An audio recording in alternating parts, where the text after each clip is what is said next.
Right, let's get into it. Ladies and gentlemen, debate the cause back.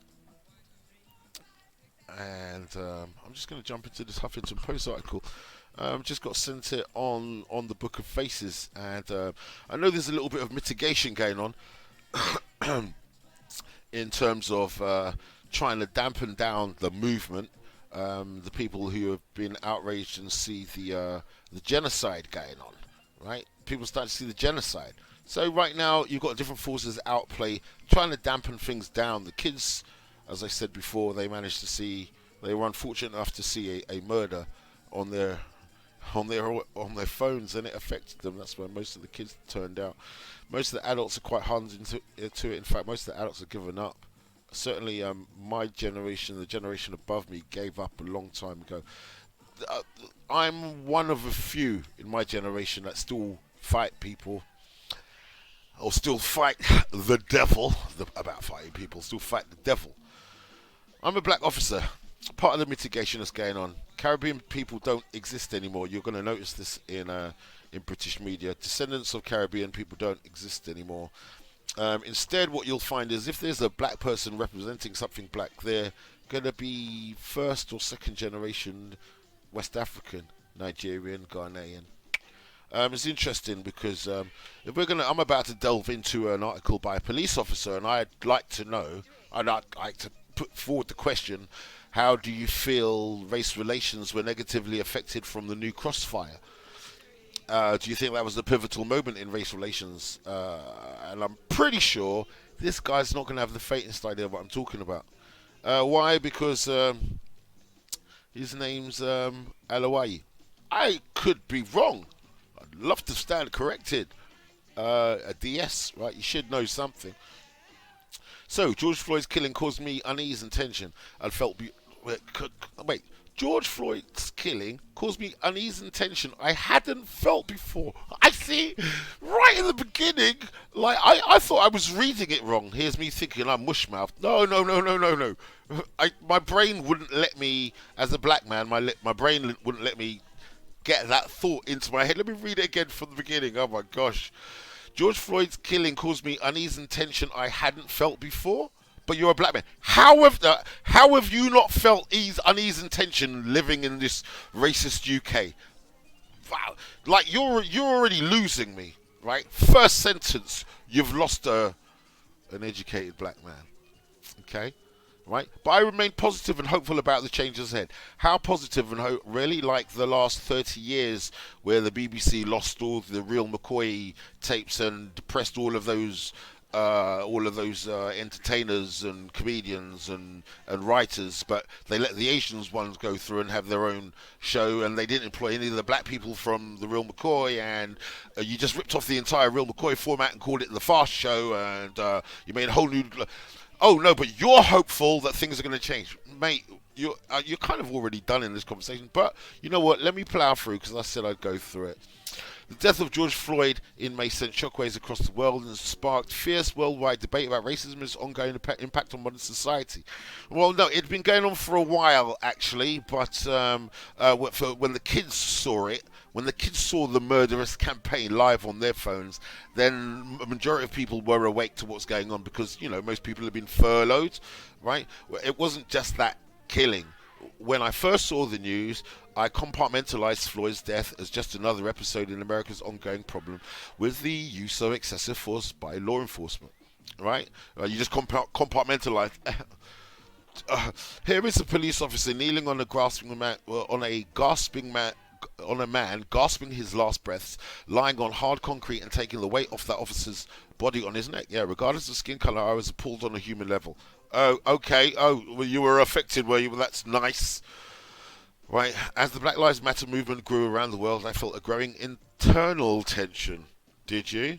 Right, and the outcry at Floyd's death forced me to examine my own past, present, and future as a black man in Britain, and to reflect on my experience as a black police officer over more than 2 decades in the Metropolitan Service. I bet it did, because that could have been anyone. My daughter was crying when she saw that. She said that could have been you, Dad. Moving on. My first encounter with police, Right, okay, I'll just make sure I'm in the right place. My first encounter with police was at the age of 6 or 7 when my older sister and I ran from our White City estate, White City, West London. West London.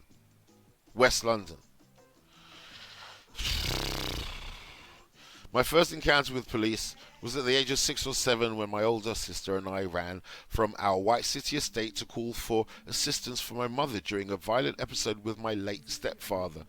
Okay, the police arrived quickly. Oh, we've already got an angry black man in it as well. Wow. Okay, great. Let's just fold. Oh, Ben, they love you. Yeah, the police arrived quickly and quelled the altercation, even though I'd later experiences of being needlessly stopped by uniformed officers. Even though I had later experiences of being needlessly stopped by uniformed officers. I think this early experience framed my attitude to the police. Oops, sorry, I got an advert going on in the background. Probably something for. Oh, it's in Scandi. Anyway, maybe like Scandinavian. I think this early episode framed my attitude to the police as an institution. You can rely on when you seek refuge.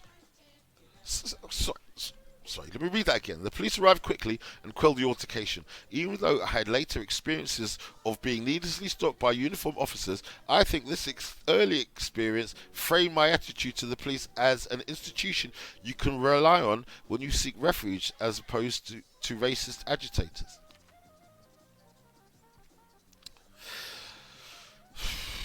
Every police force is really on planet Earth. Every police force should police irrespective of race. You should be the, excuse the pun, white blood cell of the body politic. Ideally, you should. Just, oh God, so much stuff to unpack. Let me unpack it as I go, right? Your first encounter at the age of 6 or 7, yeah, they came quickly and did what they were meant to do, stop a domestic. They meant to stop a domestic. Right? Although later you were racially harassed by the same people, right? Right? Needlessly stopped by uniform. You admit that. You think this early experience framed the police as an institution. You can rely on them. Yeah, you can rely on them to stop black people. But yeah, no. They came quickly that time. Yes, I can rely on them. Okay, cool. Right, you're being stupid. Okay, let's go, because a lot of people are stupid like that. I remember when I was that stupid. It's okay. I grew out of it, but I can't wholesale condemn. You were young at the time, right? Okay. My mother, full of pride to tell everyone within earshot that her son was an officer of the law. So who did you have around earshot? Wow. No. Right. No. Well, not if you'd been experiencing the racial harassment that my family had been experiencing with police coming around and kicking in the door. I think my first incident of meeting the police was when I was in my cot, when they raided the people that lived above us, and I was in my cot and they came into my dad's bedroom and I saw a chink of light open. That was the first time I saw a white man came in with a big, huge tit on his head. When I was standing in the bars of my cot, I must have been at least 18, 19 months old. I remember that shit. My mother, full of pride. I even remember back then, we wouldn't have boasted about the police anything. Right? My mother, full of pride. Right? Your mother passed it down to you. The sickness, your mother passed it down to you. My mother, full of pride, right? Excuse me, puke, right? We're talking the 70s? Are we talking the 70s, early 80s, when your mother was full of pride? Fuck you! Anyway, let me carry on. My mother, full of pride, will tell anyone within earshot that her son was an officer of the law. I grew up in White City Estate until my early 20s. Yeah, mate, right? Her pride arming me to shake off taunts from some sectors of the community when I first joined the police. Her pride, coonery. Coonery. Right? Your mother, full of coonery, right? Armored you to shake off the taunts from some sections of the community when I first joined them. When kids, white and black, shouted "coconut," because you're a coconut, right? Or Babylon, because you're representing the wicked, evil system, the Babylon system. That's you, okay? I don't know you. I'm calling it as I see it. You could be anyone. Don't know who you are. Maybe you've never spoken to real black people before. Maybe you've never allowed another black person to fully express himself, cutting him off as you probably do with your superior than now attitude. You're gonna get it today, okay? Right? I was made to as I made my way to work like I was some kind of traitor for joining the feds. Yeah, you are a traitor for joining the feds. Now, if you were in the Caribbean, different story. If you're in America where there is a high population of black people, it's more acceptable than here. Here, you're zero point 0.5 of the population. Shut up, man. As a new recruit, I never explained my worries to my supervisor about the fact that I joined the police 2 years after the McPherson report had branded the Metropolitan Police. So 2 years after the McPherson report, you joined the police after the so we had a public inquiry at which the result of that public inquiry was that the police was institutionally racist, and you joined 2 years after that. Who was I? A traitor to murderers, rapists, and robbers? Right, so now immediately you've adopted the white supremacist talking standpoint, and because you're opposed to the police in a wicked, evil system, Babylon, we must be murderers, rapists, and robbers. Well, I'm not a murderer, I'm not a rapist, and I'm not a robber, and I oppose you with every fibre of my being. Okay? Okay, how do you explain that one? Right, I'm not a criminal. Okay, and I've been teaching in a London school for 20 years. Not anymore. I was racially harassed out of the school. Okay, in the time of Boris, before all of these murders started happening and everyone woke up. Okay, this evidently is long overdue. If you think, see, I knew the coonery was going to come to the UK. We see it in America with the Candace Owens. We see it in America, Herman Cain's. We see it in America all over the place. They parade their coons around. The sheriff, the coon sheriff, they parade their coons. But in the UK, black people have usually had more sensibility to be used out in front like that as the poster child. You think it's safe enough.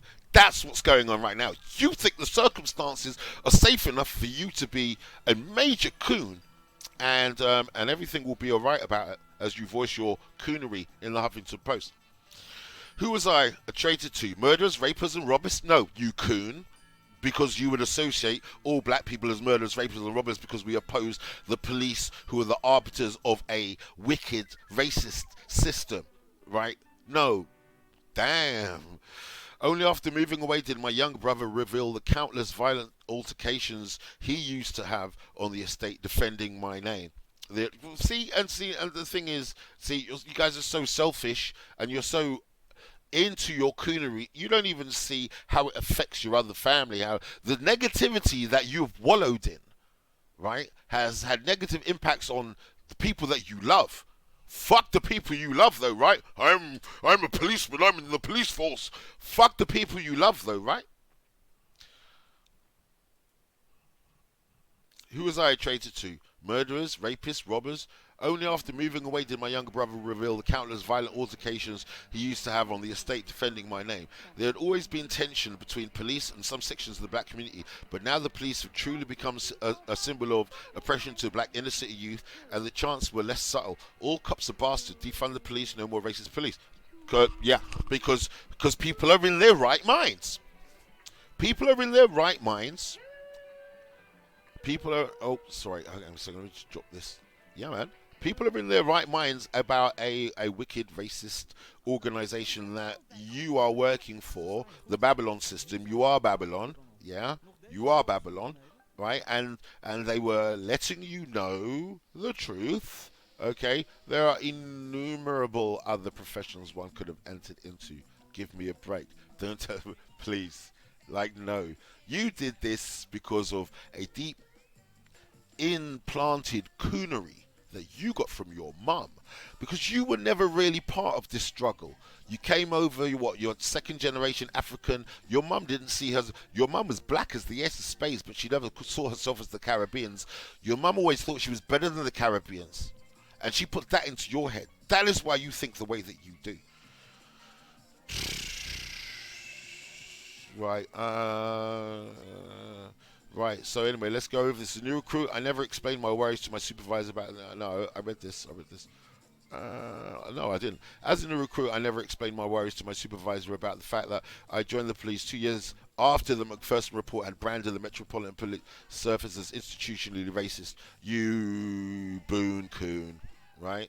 I remember laughing off an incident where a custody sergeant assumed that I was a criminal when he saw me in custody with a hoodie on, waiting to book in my prisoner. So you're being offended to your face.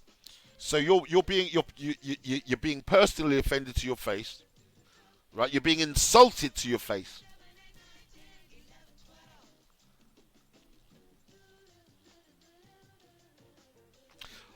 You're laughing off racial attacks.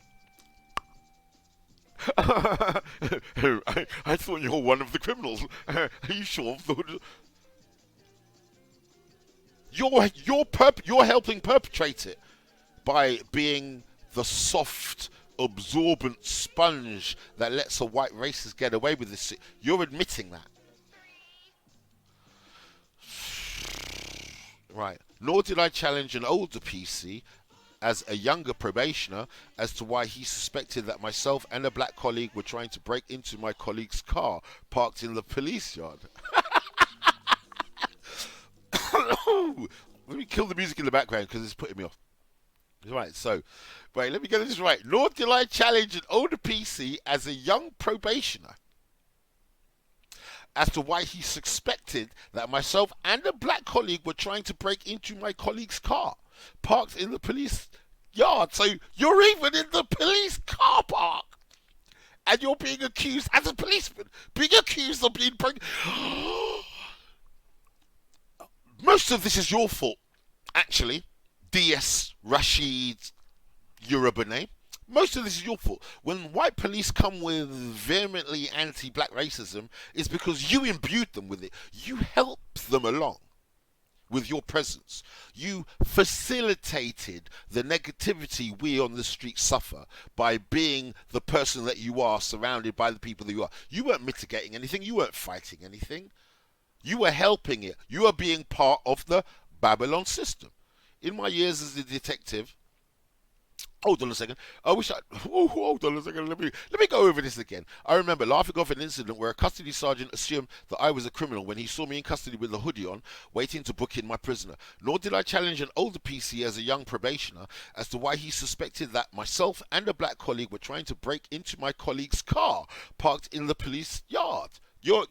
Nah, mate. You're so below par right now, right? No wonder they made you a DS. Yeah, and they know they can rely on you to frame a nigger. Yeah, right? Equally, I wish I had thanked the custody sergeant who insisted on charging the white female suspect who called me the N-word while being booked. Well, wait. I wish I had thanked the custody sergeant who insisted on charging the white female suspect who called me the N-word whilst being booked, while being booking her into custody. Right, okay, that's obviously wrong. Whilst booking her into custody, that's a typo. Wow, someone threw your crumb. Thanks for the thanks for the crumb. Sorry, you didn't see me do that. Let me do that again. Right, someone threw your crumb. Thank you, sir. Thanks for the crumb, sir. You're a disgrace, man. I hope you see this, yeah? I really do hope you see this. In my years as a detective, I moved... let me put this back on, right? Because you guys got to read this. In my years as a detective, I moved from quiet acceptance into challenge mode. When a white defense barrister who jokingly asked what special golden path I had taken in life not to find myself in the dock as one of the 6 black youths accused of robbery, a case in which I was the lead detective, I explained that I found her lack of social awareness worrying, questioning her suitability as the accused defense barrister. She apologized.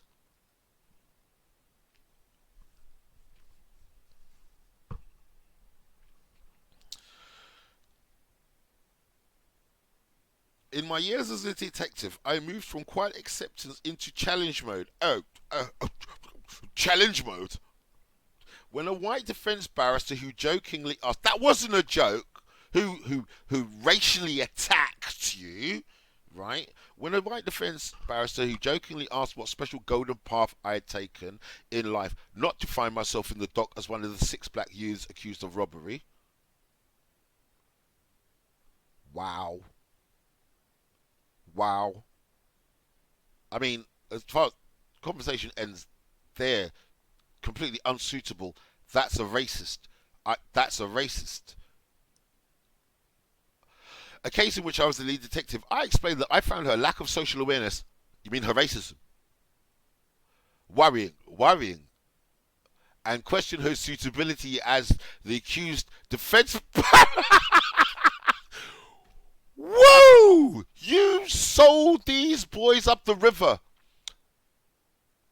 You sold the boys up the river. She apologized. You sold those boys up the river. Those boys were being accused of theft.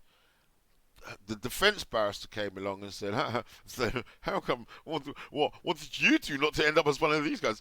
That was the people defending them.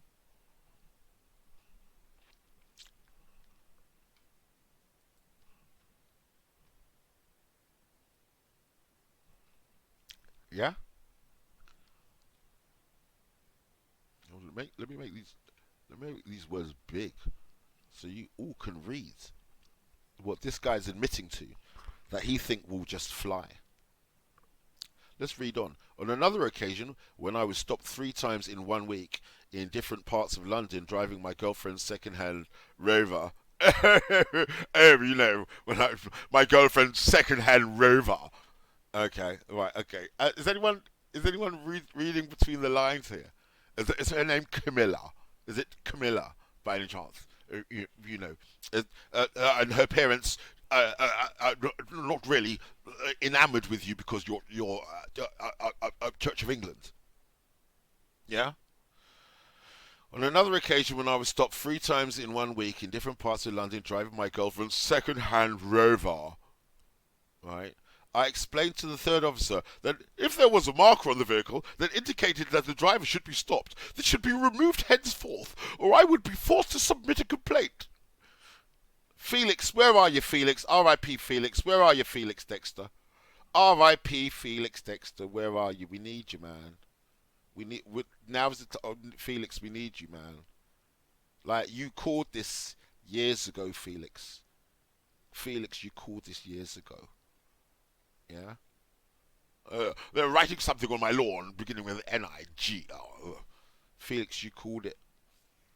On another occasion, when I was stopped 3 times in 1 week, I explained, in different lines, second-hand Rover, I explained to the third officer that if there was a marker on the vehicle that indicated that the driver should be stopped, this should be removed henceforth, or I'd be forced to submit a complaint. I don't know whether I was racially I don't know whether I was racially profiled because this was not something that myself or my colleagues practiced when I was in uniform, but I was not stopped on a fourth occasion. Read what it says.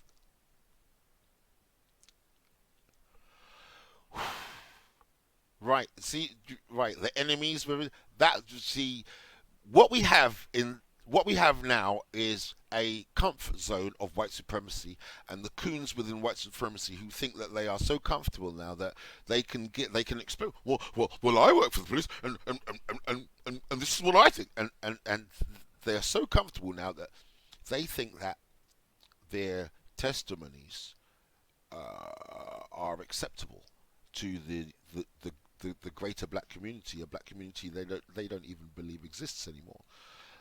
If BBC and ITV have been working their best to ensure that a Caribbean community does not exist in the mines. You've all noticed. You've all noticed.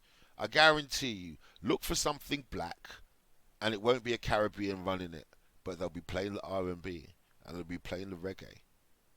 Okay, don't get me wrong. I love my West African people. Don't get me wrong. Don't be, but there's a load of mainly Nigerians that are getting used at the moment, and they love it. They love it. They don't want to be part of this experience that we've been in. Okay, there's only a small number. It's only a small number. It's only a small number, but they love it, and they love being the placebo black person. Yeah, They love being the alternate black person. They get all of the attention with none of the struggle. In fact, they don't believe that they came from the struggle. That's why half of this sounds like, I didn't know, I didn't know, I didn't know. Do you understand? Half of them don't believe in the struggle. Half of them were never down with any of the struggle against racism. They don't notice it. This guy's admitting that. I'm not writing this piece to try and paper over any cracks. Yes, you are. Evidence suggests that there is a disproportionate amount of black people stopped and searched compared to other ethnicities. Yeah, that tends to happen with the racist police force. Um, I'm not writing this piece to try and paper over the cracks. Evidence suggests that there's a disproportionate amount of black people stopped and searched compared to other ethnicities.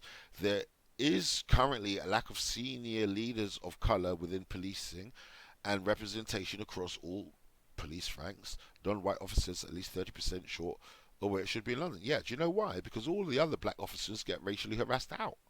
It's like teaching. Until October last year, I was racially harassed out of the job in order to protect a pedophile teacher. They think they're going to get away with it forever and ever and ever, amen. But these kids are going to grow up at some point. Right now, you got certain black girls walking around thinking, yeah, they're bad, they're the bad woman. No, you were getting abused when you was 14, 15, 16. Yeah, you was getting statutory rapes. That's what was going on with you. It's going to take some of them, because they're badder than bad, a while to work out. But when they do, it all comes right. You have to understand how far off the cliff white supremacy and the coons with them have run. They are refusing to look down. There is nothing underneath their feet at the moment, but they've run clear off the edge of the cliff. And as this article shows, they're refusing to look down. They do, as long as they're not falling. They will not acknowledge that there is no ground beneath them. Statistics around crime, race, and social injustice make for make for sobering reading too.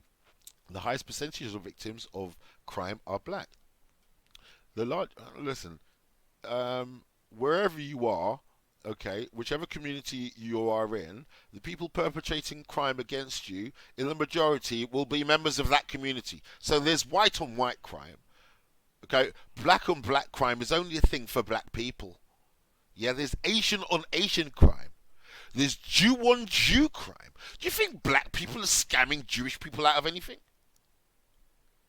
Is Jewish people scamming Jewish people out of stuff?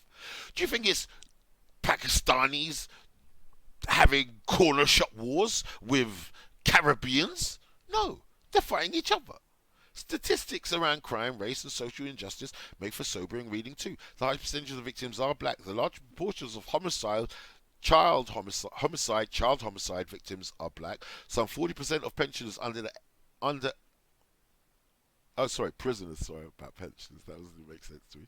Some 40% of prisoners under 18 are black or mixed race ethnicity. Yeah, because there's racism.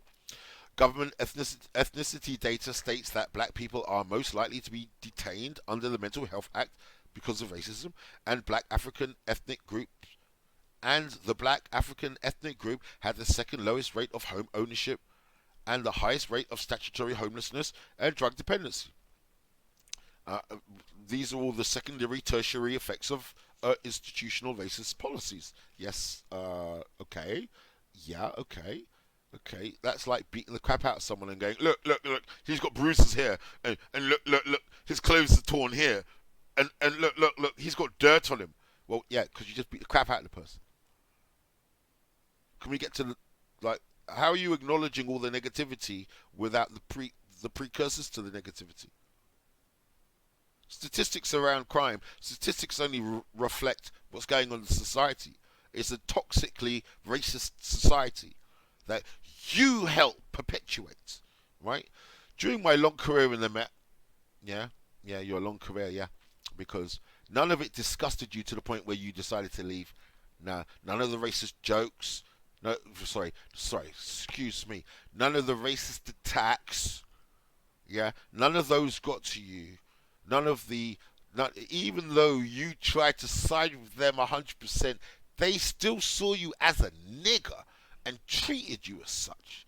And even after all of that, during your long career in the Met, you bent over and spread your cheeks. Okay, I have seen officers give life-saving resuscitation to a black boy stabbed during a gang fight. So you're meant to.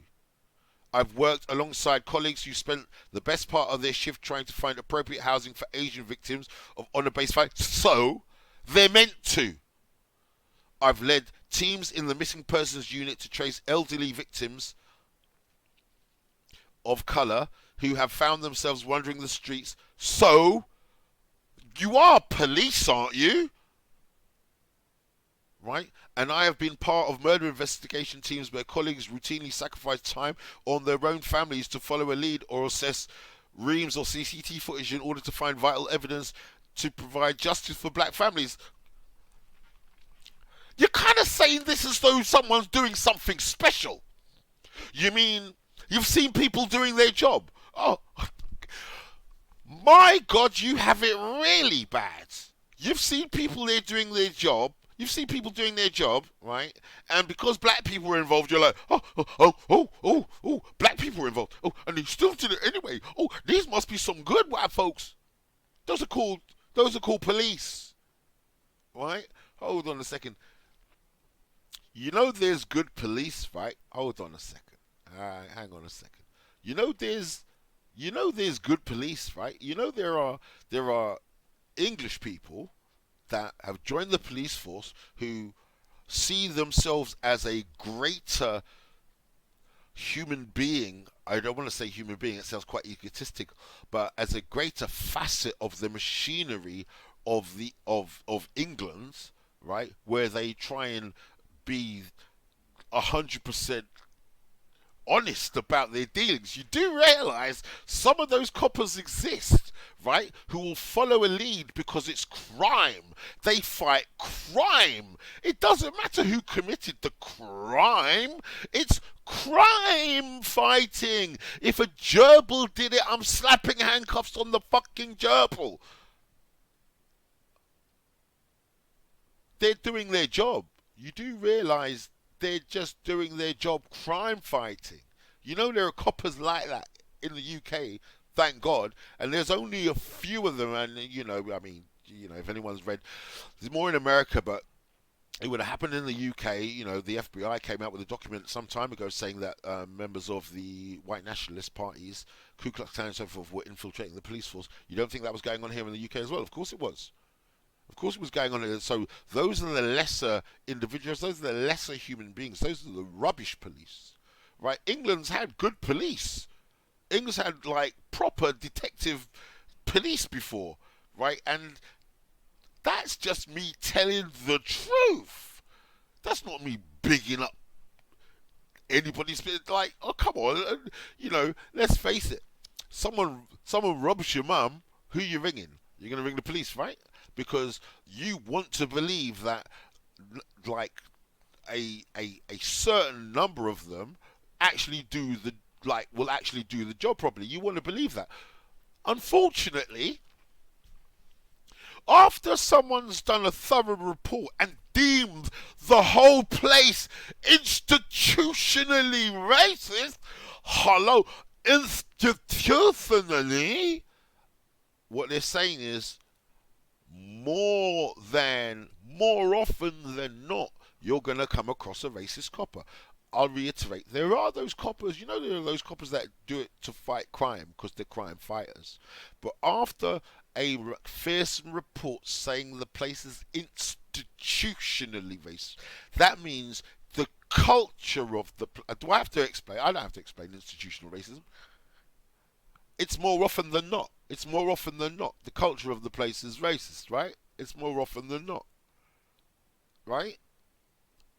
And you joined 2 years after that. But there are some good coppers, but according to McPherson, there are more bad ones, more racist ones than good ones.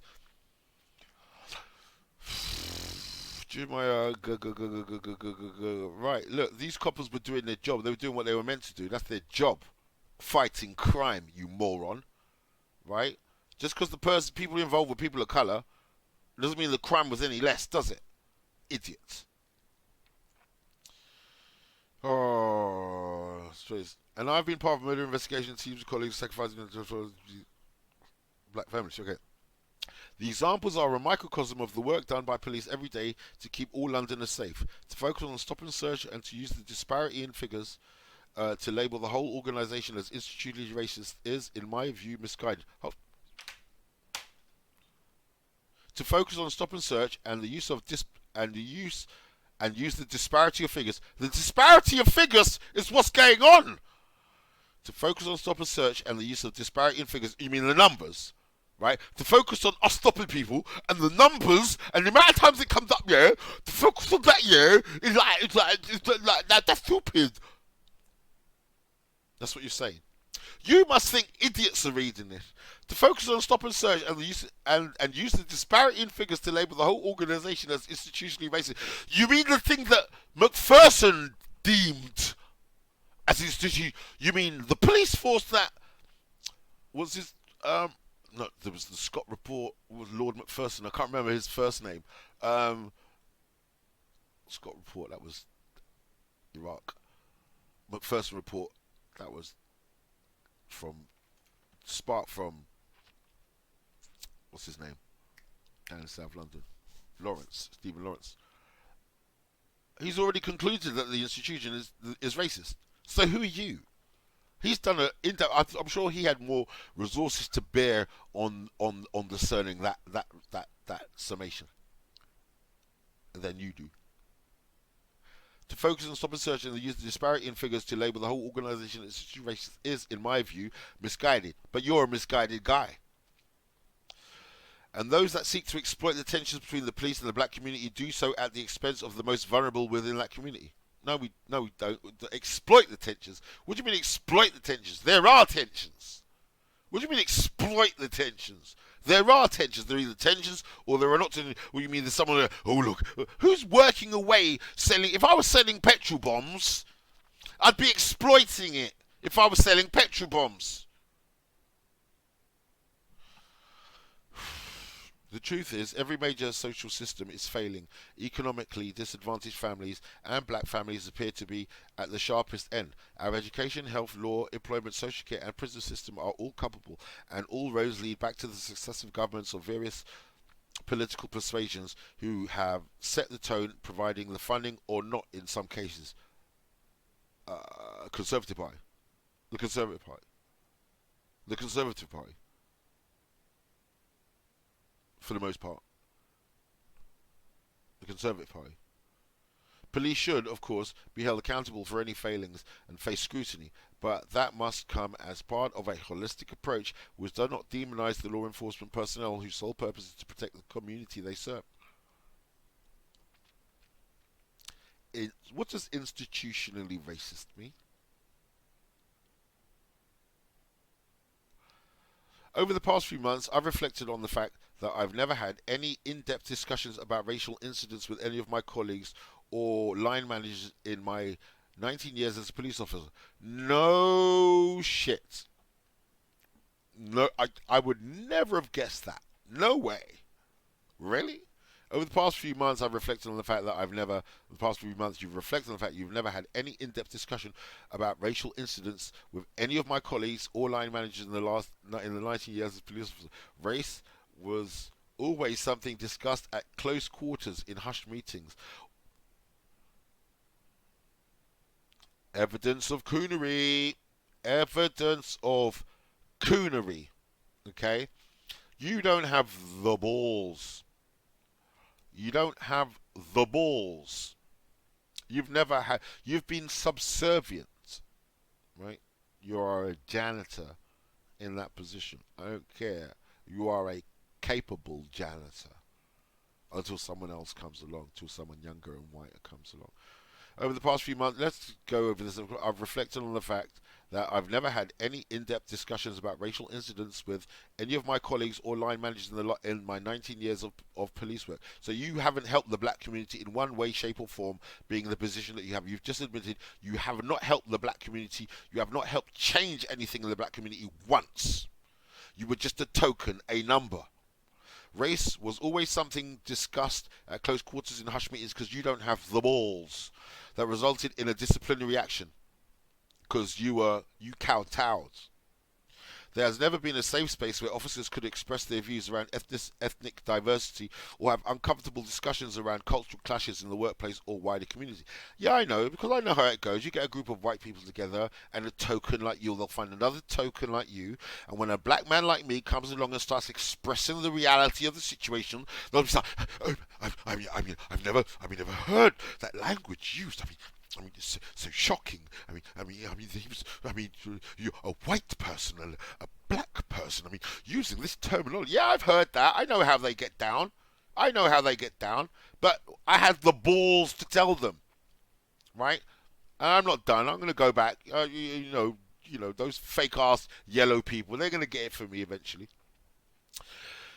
But anyway, he's just admitting that he's done nothing to help the black community.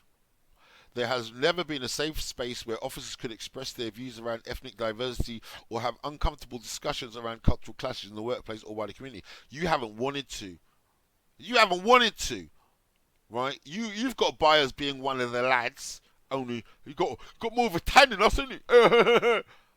Yeah, that's how you've got by. I know who you are. But senior police leaders have made clear their ambitions to nurture an environment within the police that is inclusive, that captures all strands of diversity, and where all staff feel more supported in the workplace as well as those in minority groups. Yeah, bullshit. Talk. That's talk. That's all talk.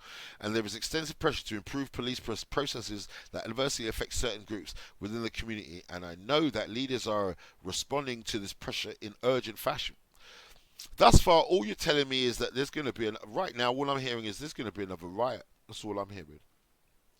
All I'm hearing is there's going to be another riot because you were there, and all you're doing is coming to me to tell me that nothing's changed. You were there for the longest in your long career, and you affected nothing. You changed nothing. The racists are still behaving in the same manner that they are. They're still bullying black people in the streets the same manner they have been, and we're going to have another riot. That's all I'm discerning from this. That's all I'm reading here. Right? Time will tell how effective. Time will tell. How much time do you need? How much time do you need? Time will tell how effective those measures will be. How much time do you need? What is clear is that the UK economically is officially in recession, and post-coronavirus unemployment is set to escalate. London and the rest of the UK will need a police force that is ready and willing to take on those challenges. Motherfucker. Motherfucker, right? Who prepped you? David Lammy's office. Who prepped you? Yeah? Because you don't speak like a normal member of the public, no. You speak like you've had, who's your script writer? Yeah? Right? Because okay, let me burst it for you. Let me burst it, because you've probably thought you're being smart. Oh my God! Time will tell how effective those measures will be. They won't. What is clear is that the UK economy is officially in recession. We know that, right? And post-coronavirus, unemployment is set to escalate. Yes, we know that. London and the rest of the UK. If you thought the first load of riots were bad, London and the rest of the UK will need a police force that is ready and willing to take on those challenges. Who the fuck are you talking to take on those challenges? You mean getting chased up out of Brixton? Those challenges, yeah. You mean getting run out of the area? Those challenges. You mean problems? You mean problems? You even come talking to us like we're fucking stupid using challenges. How dare you? Yeah, it's just your script writer has betrayed you. Okay, right? You're a sock puppet, right, with someone, and you're an unguided missile. That way, Rashid. That way, and off you go with someone's hand up your ass. Challenges. And be ready. It's important. And be ready. Don't you know? Oh, don't you know? You don't start a sentence with and. Okay, sorry. I have to do. I have to do this now. Excuse me. Indulge me for a second. Rashid. Don't they're like you're speaking English. Don't you know? You don't start a sentence with the word "and." I mean, like you're a detective inspector. I mean, didn't you know that? You didn't know that. I had to. Sorry, that's very English. You have to get that in because these people are up to say he's up his arse. You see, you have to pull that back down again. You don't start a sentence with "and," you moron. So, but so sorry, unless the language has changed. And to be ready, it's important we have the backing of all its people from all parts of the community. Let me read all of it again. Time will tell how effective those measures will be. What is clear is that the UK economy is officially in recession, and post-coronavirus, unemployment is set to escalate. London and the rest of the UK will need a police force that is ready and willing to take on those challenges.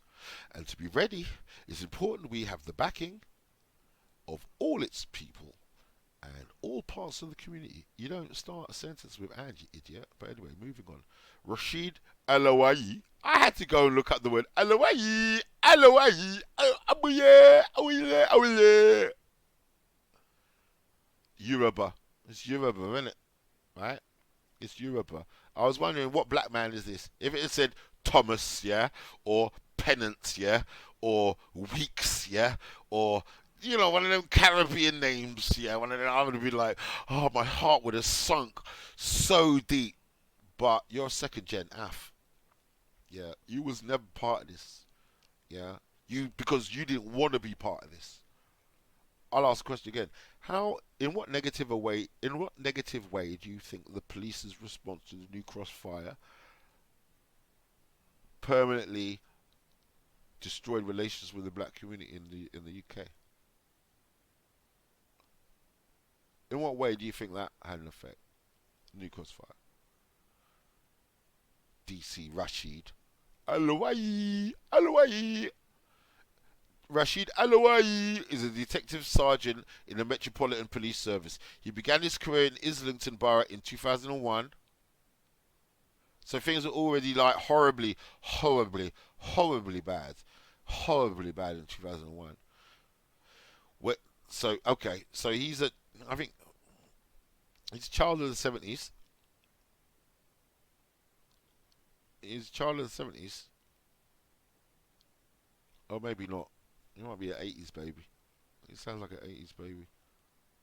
He's born, I know. If I read when he started, I could have done the math. Rashid Alawai is a detective.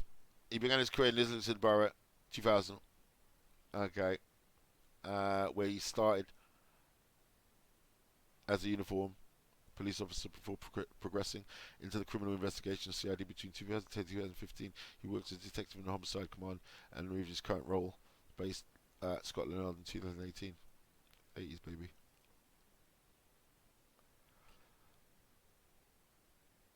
Right. So, to conclude, uh, as a black police officer, this is what I know about racism and inequality. You know a lot about racism and inequality. You helped foster it. You helped. You mitigated progress. Okay. You were a blockage in the way of development. Okay. Uh, you tolerated racial abuse. There's not much to say on this. You are experiencing what's called buyer's remorse. Okay, you're seeing the world shift from underneath you. You and your mum thought the white supremacist way was the way to go until the grave, and the earth shifted underneath you to a stage of righteousness, and now you're finding yourself out in the cold. That is all I am getting from this. That's all I'm getting from this. I went into education.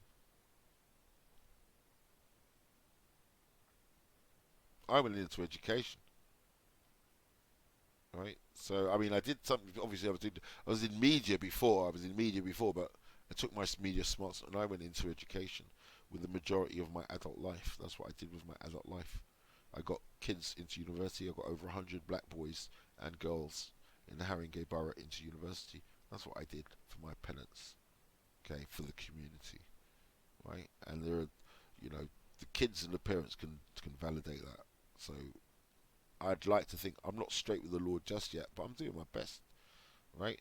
I don't have a horror shit show in my backstory like this shit. What can I say? DS Rashid Alawai. If you thought this was a band-aid, right?